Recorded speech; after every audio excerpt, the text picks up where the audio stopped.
You've probably been there, facing a problem at work or in a project, trying to fix it, but feeling like you're just throwing darts in the dark. You try a few solutions, but without knowing if you're addressing the right issue, it can be incredibly frustrating. In our last discussion, we touched on the PDCA cycle: plan, do, check, act. It's a solid framework for improvement, but let's be real, the check phase can feel like a daunting task. Gathering the right data and analyzing it without getting overwhelmed. That's a challenge, but today we're going to change that. Let's stop guessing and start knowing. I'm here to introduce you to the 7 basic tools of quality, simple visual instruments that anyone can use to collect data, identify root causes, and make informed decisions.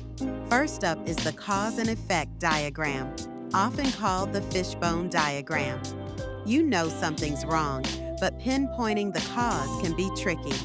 This tool helps you brainstorm all possible reasons for a problem. Picture the main issue at the head of the fish, with major categories like people, process, equipment, and materials branching out as bones. You can then add smaller bones for specific causes. This visual mapping allows you to explore potential root causes instead of jumping to conclusions. Next, we have the check sheet. When you need to collect data but want to keep it straightforward, this is your go-to. It's essentially a simple form for real-time data collection. Think of it as a paper with tally marks. If you're tracking reasons for late deliveries, create a check sheet with categories like traffic, weather, or incorrect address. It's the easiest way to see where your problems are stacking up. Then there's the control chart. This tool is essential for monitoring process stability over time. It features a central line representing the average, along with upper and lower control limits. If your data points stay within these lines, your process is stable. If they stray outside, it's a signal that something unusual has occurred, prompting further investigation. Now, let's talk about the histogram. When you have a mountain of data but can't see the big picture, a histogram can help.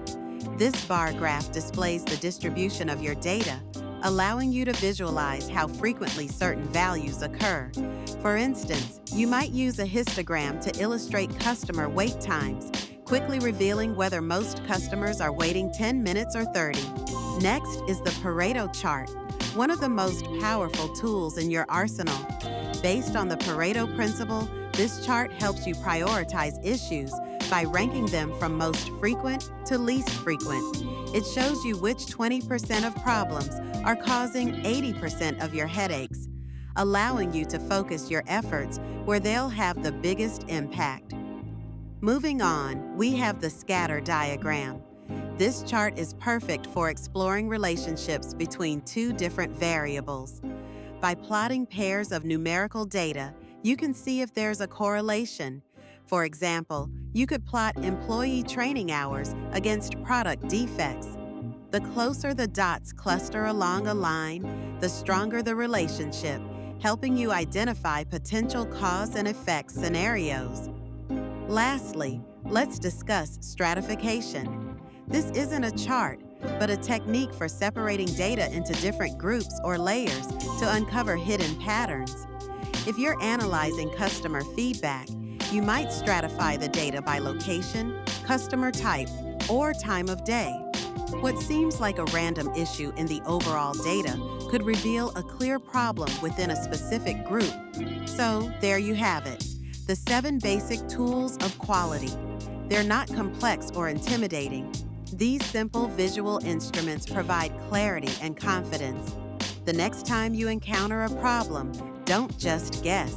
Choose one of these tools, gather some data, and let the facts lead you to a real solution.